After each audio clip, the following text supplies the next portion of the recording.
우리 천천히 함께 읽겠습니다. 시편 52편 8절 9절 같이 읽습니다.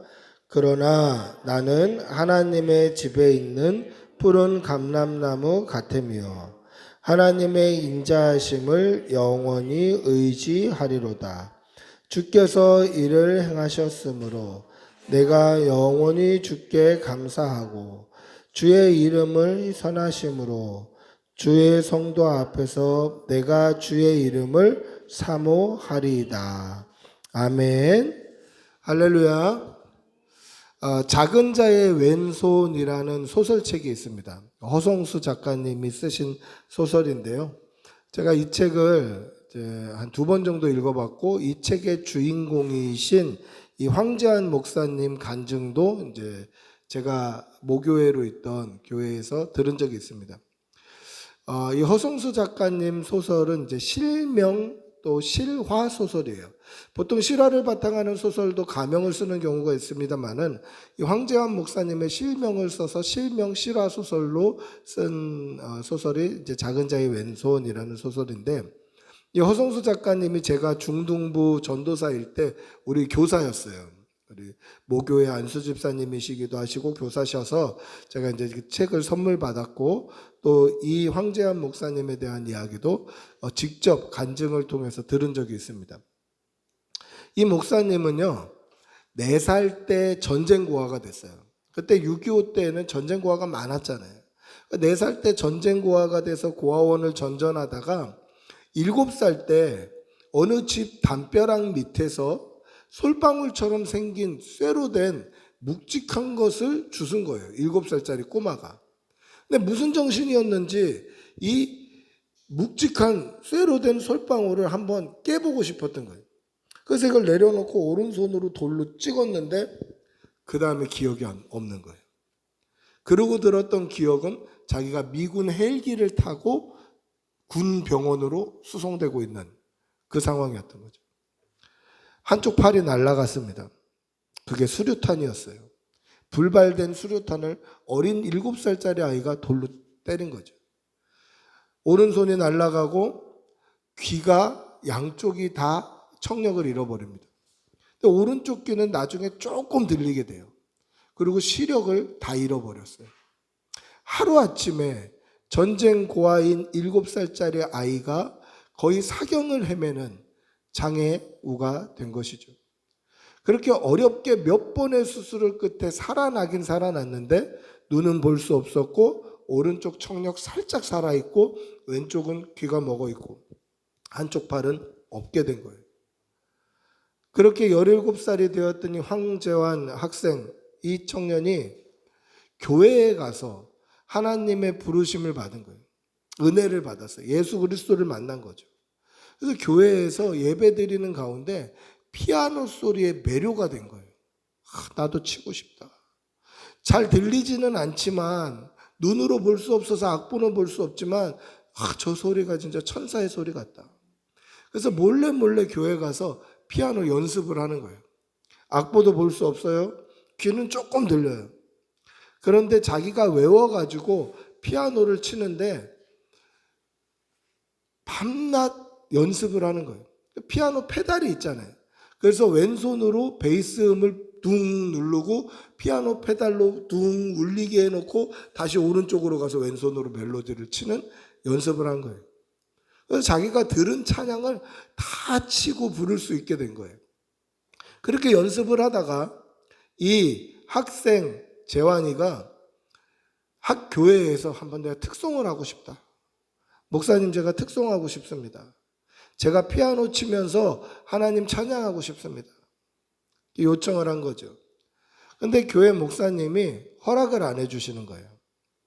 물론 지금도 그렇습니다만은 교회 예배에 굉장히 아주 잘 짜여져 있고 근엄하고 무게가 있는 그런 예배들을 원하는 그런 교회들에서는 쉽게 특송이나 아니면 이벤트를 하지 못하겠어요. 제가 특송하고 싶습니다 한다고 할 수 있는 게 아니에요. 잘 짜여지고 또 예배에 무게감이 있어야 되기 때문에 그렇게 할 수가 없는 거예요. 근데 재환이가 특송하고 싶다는 거예요. 근데 목사님 생각에 눈도 안 보이고 귀도 잘 안 들리고 왼손 하나밖에 없는 아이가 피아노를 치면서 부를 수 있는 노래는 뭐 뚱땅뚱땅 거리면서 한 손으로 멜로디 대충 치면서 뭐 그렇게 부르겠지, 이 정도로 생각한 거예요. 그래서 허락을 안 해줬어요. 재환이가 계속 가서 부탁하는 거예요. 목사님 특송하게 해주십시오. 특송하게 해주십시오. 그래서 목사님이 겨우 허락해 준 게 뭐냐면, 수요 예배 때 그럼 특송 한번 해라. 수요 예배 때. 수요 예배 때 재환이가 피아노를 치면서 특송을 하는데, 베이스 물리고 멜로디 치면서 양손으로 연주하는 그 교회 연주자, 반주자보다 훨씬 아름다운 멜로디를 피아노로 치면서 허스키한 목소리로 하나님을 찬양하는데 온 교회 성도들이 다 울은 거예요. 울음바다가 된 거예요. 그리고 이름이 알려지면서 교회마다 간증해달라고, 우리 교회에서도 피아노 쳐달라고 그렇게 여기저기 불려다니면서 이름이 알려지면서 공부를 할 수 있게 된 거예요. 맹인이고 귀가 들리지 않지만 공부해서 대구 여명학교, 이 맹인과 농아들, 귀 안 들리는 아이들이 다니는 그 학교에 교감 선생님까지 되시고, 그리고 목사님이 되셔서 복음을 전하며 간증하는 그러한 일을 지금도 하고 계십니다. 여러분들이 황재환 목사님 쳐보시면 간증하는 거, 피아노 치는 거, 또 뭐 인간극장에 나오셨던 거 다 보실 수 있습니다. 그런데 이분이 지금까지 자기가 살았던 게 하나님의 인도하심과 하나님의 인자하심의 영원함이 끝이 없는 하나님의 은혜다라고 간증하시더라는 거예요. 4살 때 전쟁고아 된 것도 하나님의 인도하심이다. 7살 때 수류탄 터진 것도 하나님의 인도하심이다. 그것 때문에 오른손 날아가고 눈 안 보이고 귀머거리 된 것도 하나님의 인도하심이다. 그리고 자기가 공부해서 이 여명학교 교감까지 된 것도 하나님의 인도하심이고, 지금 목사가 되어서 간증하는 것도 하나님의 인도하심이다. 그렇게 고백하는 거예요. 여러분, 오늘 지금 이 시간까지 우리가 이 자리에 있는 것이 하나님의 인도하심임을 믿으시기 바랍니다. 할렐루야. 그리고 이 하나님의 인도하신 인자하심의 영원함은 우리가 남은 날, 우리의 생명이 끝날 때까지 이어짐도 믿으시길 바랍니다. 할렐루야. 하나님은 우리를 지금까지 인도하셨고 앞으로도 영원히 인도하심을 믿는 성도들이 되시기를 바랍니다. 오늘 시편 기자가 뭐라고 고백합니까? 하나님의 인자하심을 영원히 의지하리로다 라고 고백합니다. 여기서 하나님의 인자하심이라는 인자라는 단어는 히브리어 원어로 보면 헤세드라는 단어입니다. 우리 한번 따라해 볼까요? 헤세드. 네, 헤세드라는 단어예요. 헤세드가 무슨 뜻이냐면, 히브리 문학에서는 되게 자주 언급되고 성경에서는 자주 나오는 뜻인데, 이걸 우리나라 말로 정확하게 표현하기가 참 어려운 단어예요. 하나님의 인애와 사랑과 자비와 하나님의 성실하심과 그 신실하신 인도하심의 끝이 없다라는 뜻이에요. 굉장히 설명이 길죠. 이게 무슨 뜻이냐면, 계약 관계에 있는 두 사람, 즉 하나님과 우리가 계약 관계로 맺어져 있는데, 하나님께서 우리를 일방적으로 사랑하시고 인도하시고 지켜주시고 보호해주시고 우리를 향하신 그 성실하심과 자비하심이 끝이 없다라는 뜻이 하나님의 인자하심이라는 뜻이에요. 헤세드라는 거예요. 그러니까 하나님이 우리를 일방적으로 사랑하셔서 우리를 인도하시고 지키시고 보호하시고 우리를 안위하시고 우리를 인도해 가시는 그 사랑은 끝이 없다. 헤세드다. 오늘 시편 기자가 다윗이 하나님의 인자하심이 영원하니 나는 그것을 의지합니다, 이렇게 고백하는 거죠. 그런데 다윗의 이 아름다운 고백이 사실은 하나님의 은혜가 풍성하고 하나님의 사랑이 풍성하고 자기의 삶이 형통할 때 고백한 게 아니에요.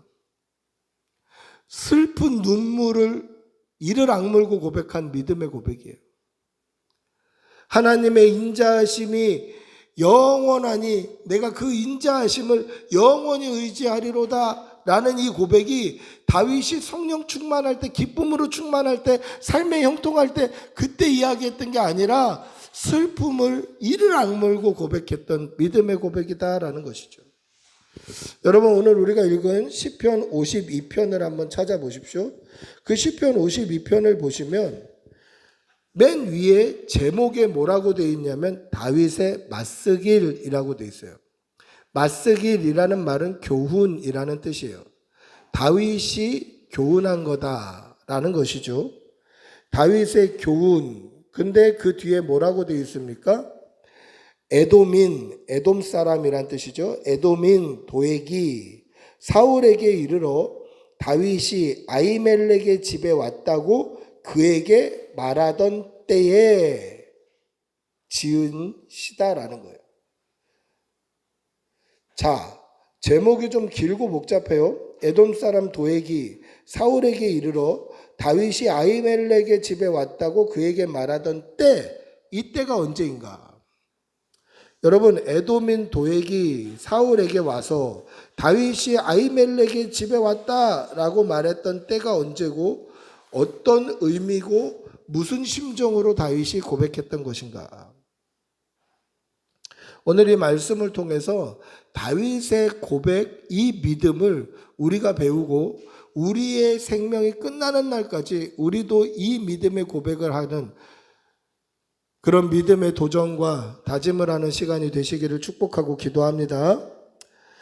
오늘 말씀에 보면 사울 왕에게 다윗이 아히멜렉의 집에 왔다라고 말을 전한 이 에돔 사람 도액이 어떤 사람인가, 그것을 좀 알아봐야 됩니다. 이 도액이라는 사람은 사무엘상 21장 7절에 처음 등장하는데 우리 한번 읽어볼게요. 사무엘상 21장 7절입니다. 같이 읽어보겠습니다. 시작.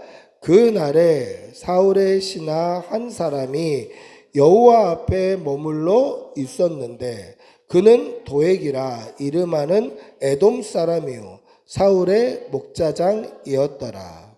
자, 도액은 어떤 사람입니까? 에돔 사람이에요. 에돔 사람이라는 것은 무슨 뜻이냐면 에서의 후예라는 뜻이에요. 그러니까 이방인이에요. 에서의 후예, 이스라엘 자손이 아니다라는 거예요. 에돔 사람 도액은 이방인이었지만 사울 왕이 목자장으로 세운 사람이에요. 그러니까 이 왕궁에 있는 가축들을 다 관리하는 그러한 고위 관료로 세운 사람이 이 에돔 사람 도액이에요. 그런데 이 사람이 지금 어떻게 하고 있습니까? 여호와 앞에 머물러 있었다라고 되어 있어요. 자, 여호와 앞에라는 단어는 여러 가지 의미로 해석될 수 있습니다만은 가장 보편적으로 해석할 수 있는 단어는 뭐냐면 하나님과 친밀한 교제를 나타내는 거예요. 그러니까 도액이라는 사람은 어떤 사람이었습니까? 하나님 앞에 서 있는 사람, 하나님과 친밀하게 교제하는 사람. 그 말은 뭐죠? 성도라는 뜻이에요. 성도. 이방인이었지만 이스라엘의 목자장까지 할 수 있을 정도로 실력이 출중하고 그리고 높이 올라갔던 고위 관료였던 사람이고 그 중에 또 하나님을 믿고 있었던 그런 사람이었다라는 것이죠. 자, 이 사람이 아히멜렉에게 있을 때에 다윗이 아히멜렉의 집에 오는 것을 이 사람이 목격하게 됩니다. 그러면 다윗은 왜 제사장 아히멜렉의 집에 왔을까? 그 이유는 사울이 다윗을 죽이려고 했거든요. 밥 먹던 자리에서 창을 던져서 꽂으려고 했어요. 그래서 아들 요나단이 우리 아버지의 마음이 어떤지 한번 내가 살펴보고 너한테 얘기를 해줄게. 내가 활을 쏴가지고 너를 지나가게 쏜 다음에 야 화살 주스러 멀리 가라. 그렇게 하면 너보고 도망가라는 뜻이니 도망가라.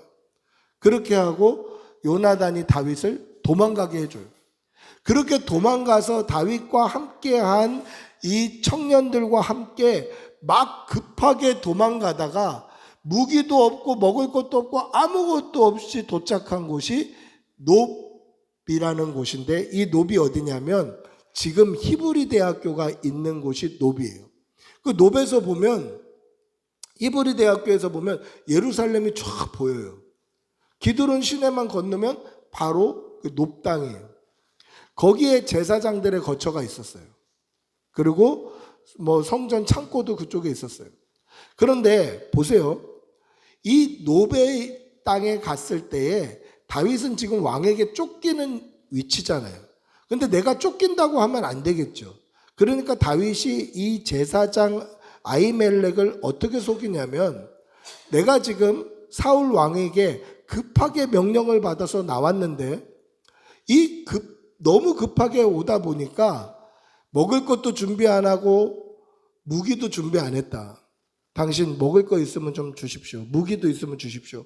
이렇게 요청합니다. 그래서 먹을 것을 무엇을 주냐면, 먹을 것은 아무것도 없고 성전 안에 지성소에 진설병 떡을 구워서, 이제 여기선 떡이라고 되어 있는데 뭐 큰 빵이죠. 큰 빵을 구워서 이 진설, 이제 떡상 위에다 올려놓는데, 이것이 식으면 꺼내놓고 또 따뜻하게 익은 빵을 또 올려놔요. 그러니까 하루에 이걸 2번을 합니다. 그때 물러낸 이 식은 빵이 있으니 이거라도 너희와 함께한 저 청년들이 여자를 가까이 안 했다면 내가 주겠다. 그리고 다윗이 죽인 골리앗의 칼이 있으니 이것도 내가 주겠다. 이렇게 하고 다윗을 축복해서 보냅니다. 그러니까 다윗은 아히멜렉을 어떻게 보면 속인 거죠. 내가 임금이 아주 비밀스러운 인물을 우리에게 줘서 비밀스럽게 오다 보니까 아무것도 준비 못했는데 먹을 거하고 무기를 주십시오. 거짓말로 속인 거죠. 이때에 그 자리에 도액이라는 사람이 있었던 거예요. 그 장면을 본 겁니다. 다윗이 아히멜렉의 집에 와서 먹을 것도 얻어먹고 축복 기도도 받고 무기도 받았다. 즉 사울 왕을 대적하라고 도왔다라고 이것을 사울 왕에게 잃은 겁니다. 그 결과 어떻게 됩니까? 우리 사무엘상 22장 9절에서 10절 한번 읽어볼까요? 사무엘상 22장 9절에서 10절 같이 읽어보겠습니다. 그때에 에돔 사람 도액이 사울의 신하 중에 섰더니 대답하여 이르되 이새의 아들이 놉에 와서 아히두베의 아들 아히멜렉에게 이른 것을 내가 보았는데 아히멜렉이 그를 위하여 여호와께 묻고 그에게 음식도 주고 블레셋 사람 골리앗의 칼도 주더이다. 이런 거예요. 이 결과 사울 왕이 어떤 결론을 내리냐면 놉의 땅에 가서 제사장들을 다 죽여버리라고 그래요. 놉의 땅에 가서 제사장들을 다 죽여버리라. 근데 사울 밑에 있는 사람들, 사울도 그렇지만 다 이스라엘 백성들이에요. 그 이스라엘 백성들은 제사장이 하나님의 사람이라고 분명히 믿고 있었어요. 근데 하나님을 믿는 사람들이 하나님의 사람인 제사장을 쉽게 죽일 수 있습니까? 못 죽이는 거죠. 그러니까 사울의 부하들은 이 일을 성경에 보면 싫어했다라고 얘기해요. 사울이 이 명령을 내는 걸 싫어했어요. 행하고 싶지 않아 했어요. 근데 이때 누가 나서냐? 에돔 사람 도액이 나서서 제사장 85명을 다 죽여버려요. 아히멜렉의 아들 아비아달만 빼놓고 그는 놓쳐서 못 죽인 거지. 거기 세마포 에봇을 입은 제사장의 옷을 입은 제사장들 85명을 다 죽여버립니다. 자, 그러면 한 가지 의문이 생기죠. 아까 도액은 하나님 앞에 서 있는 사람이었다라고 성경이 기록해 있어요. 그러면 믿는 사람이라는 뜻인데 이 믿는 사람이라는 작자가 한 짓이 뭡니까? 하나님의 사람인 제사장들 85명을 다 죽여버려요. 사울의 명령을 따랐다라는 거예요.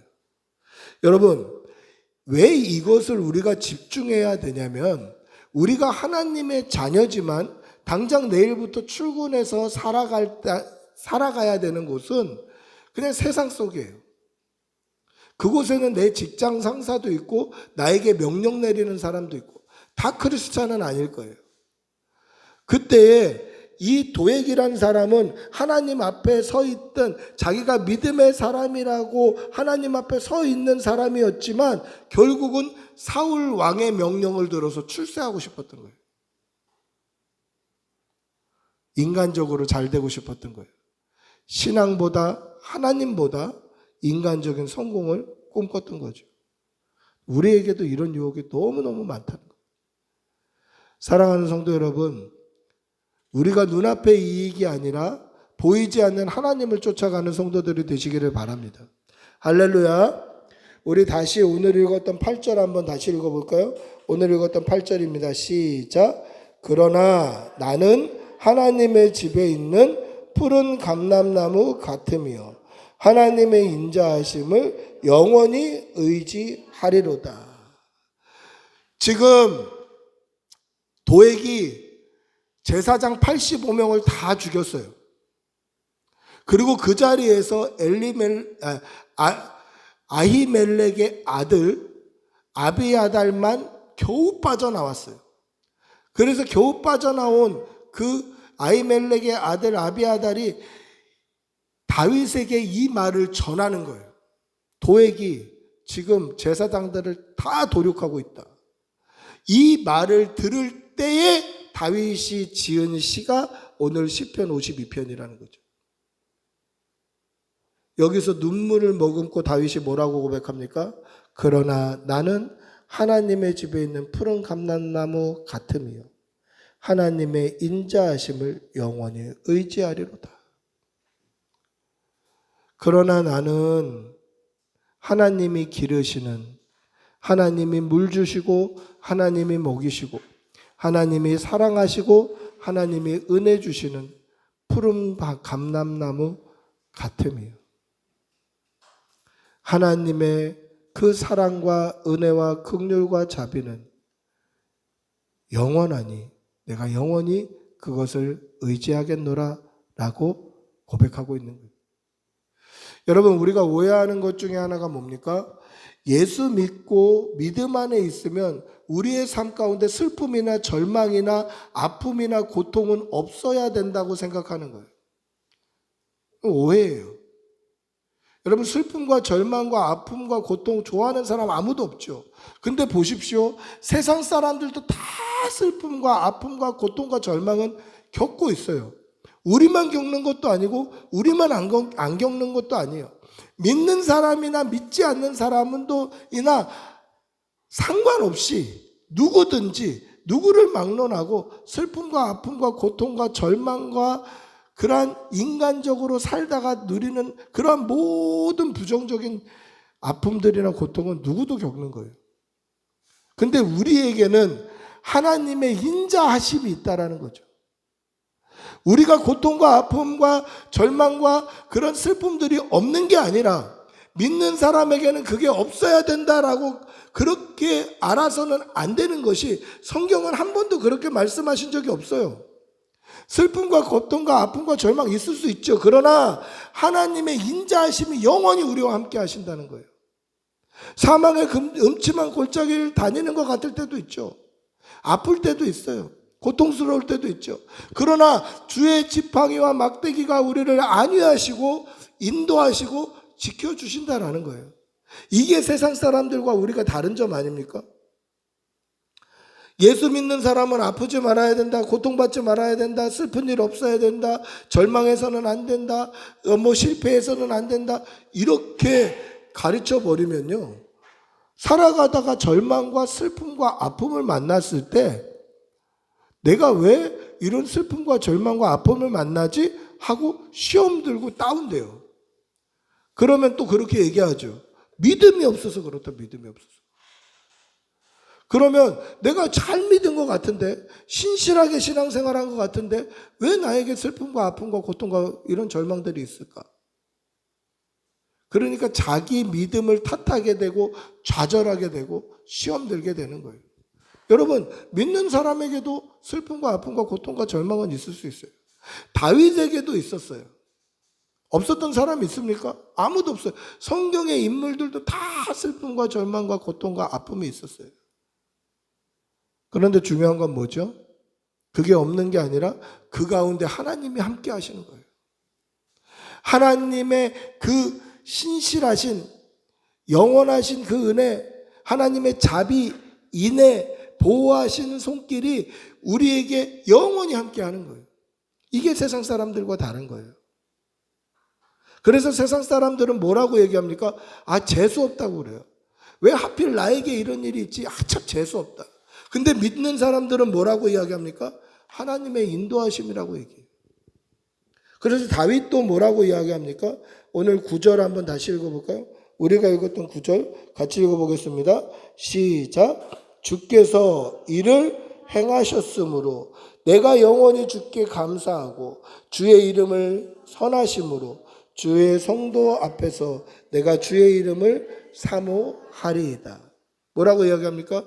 이거 주께서 행하신 거다.